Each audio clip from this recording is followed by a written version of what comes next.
Praise lord. దేవాది దేవునికి వందనాలు. ప్రభు నామమున మీ అందరికీ నా ప్రత్యేకమైన వందనాలు, శుభాలు తెలియజేస్తున్నాను. ఈ దినము కొరకు ఏర్పాటు చేయబడిన దేవుని వాగ్దానము హెబ్రీయులకు రాసిన పత్రిక 6వ అధ్యాయము 14వ వచనము. తన తోడని ప్రమాణము చేసి నిశ్చయముగా నేను నిన్ను ఆశీర్వదింతును, నిశ్చయముగా నిన్ను విస్తరింపజేతునని చెప్పెను. దేవుని నామానికి మహిమ కలుగునుగాక. ఈ ఉదయకాల సమయంలో సర్వ సృష్టికర్త అయిన నీ తండ్రి నిన్ను ఆశీర్వదించి గొప్ప వాగ్దానాన్ని నీకు అందిస్తూ ఉన్నారు. హల్లెలూయా. ఆనాడు అబ్రహాము గారితో దేవుడి వాగ్దానం చేశారండి. ఎవరి తోడని చేశారట? ఆయన తోడని ప్రమాణము చేశారట. మాటిచ్చిన దేవుడు అద్భుతంగా అబ్రహాముని ఆశీర్వదించినట్టుగా వాగ్దానంలో, వాక్యములో మనం చూస్తూ ఉన్నాం. ఈరోజు అదే దేవుడు నిన్న, నేడు, రేపు ఏకరీతిగా ఉన్న దేవుడు నిన్ను చూచిన నీ తండ్రి ఈరోజు నిన్ను బలపరుస్తూ ఆయన వాగ్దానం చేస్తూ ఉన్నారు. నిశ్చయముగా నేను నిన్ను ఆశీర్వదిస్తానని. నువ్వు ఎటువంటి పరిస్థితుల మధ్య నలగొట్టబడుతూ ఇంకా నా జీవితం ఇంతే, నా పరిస్థితులు ఇంతే, ఏమాత్రం మార్పు లేని కుటుంబముగా నా కుటుంబము, నా జీవితము, నా పరిస్థితులు ఉన్నాయని నువ్వు బాధపడుతూ ఉన్నావో, ఈరోజు దేవాతి దేవుడు నీకు వాగ్దానం ఇస్తూ ఉన్నారు. నిశ్చయముగా ఆయన నిన్ను ఆశీర్వదించబోతూ ఉన్నారు. ఆమెన్. చాలా గొప్ప దీవెన, ఆశీర్వాదము నీ జీవితంలో నువ్వు పొందుకోబోతూ ఉన్నావు. ఆమెన్.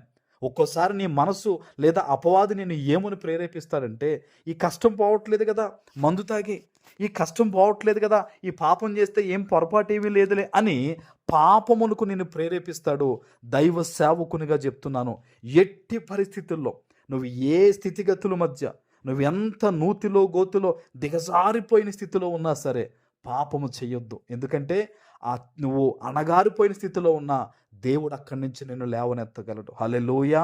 దావీదు, గొర్రెలు కాచుకునే దావీదు పరిపాలించే రాజుగా దేవుడు చేయలేదా? ఈరోజు నీ జీవితంలో కూడా అంతే.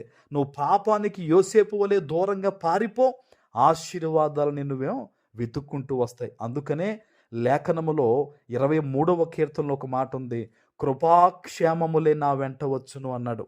దావీదేమన్నాడండి? కృపాక్షేమములే నా వెంట వచ్చును అని. ఈరోజు అనేక మంది కృపాక్షేమములు వెనకాల పరిగెడుతున్నారు, కానీ ఈ వాగ్దానాన్ని వింటున్న నీ వెనకాల కృపాక్షేమములే పరిగెత్తుకుని రాబోతూ ఉన్నాయి. హల్లెలూయా. ఇది దేవుని వాగ్దానం. ఇది మనుషులు ఇస్తున్న మాట కాదు. ఇదిగో నీ బిడ్డలు, నీ సమస్తము కూడా నిశ్చయముగా దేవుని చేత ఈ దినము నుంచి ఆశీర్వదించబడబోతూ ఉన్నారు. ఆయన అంటున్నారు చూడండి, నిశ్చయముగా నిన్ను విస్తరింపజేస్తానని. నువ్వు విస్తరించబడతావు, నీ బిడ్డలు దీవించబడతారు, నీ సరిహద్దులు ఈ రోజు నుంచి విస్తరించబడతాయి. ఒక సేవకునిగా ఉపవాసం ఉండి నేను మీకోసం ఈ వాగ్దానం మీ జీవితంలో నెరవేరాలని భారము కలిగి ప్రార్థిస్తూ ఉన్నాను. దేవుని మీద నమ్మకం ఉంచు, ఆయన వాగ్దానం మీద నమ్మకం ఉంచు. పాపము చేయకుండా యథార్థంగా జీవిస్తూ నీ కుటుంబాన్ని అట్టి రీతిగా కట్టుకో. నువ్వెక్కడి నుంచి ఈరోజు ఈ వాగ్దానం వింటున్నావో ఆయన ఇచ్చిన మాట నెరవేర్చడానికి సిద్ధంగా ఉన్న దేవుడు గనక ఈ వాగ్దానం ఎత్తిపెట్టి ప్రార్థించు. ప్రభువా, నీ ఆశీర్వాదం నాకు కావాలి అయ్యా, నన్ను, నా కుటుంబాన్ని విస్తరింపచేయి ప్రభు అని ఈరోజు నువ్వు ప్రార్థించు. యేసు నామంలో ఈ వాగ్దానము నీ పట్ల నెరవేరబోతూ ఉంది. ఆమేన్. ప్రార్థన చేసుకుందాం. పరిశుద్ధుడా, ప్రేమ కలిగిన తండ్రి, మీకు వందనాలు. ఈ ఉదయకాల సమయంలో మీరిచ్చిన గొప్ప వాగ్దానము ప్రతి బిడ్డ జీవితంలో నెరవేర్చి స్థిరపరచమని యేసు నామమున ప్రార్థిస్తున్నాను తండ్రి. ఆమేన్.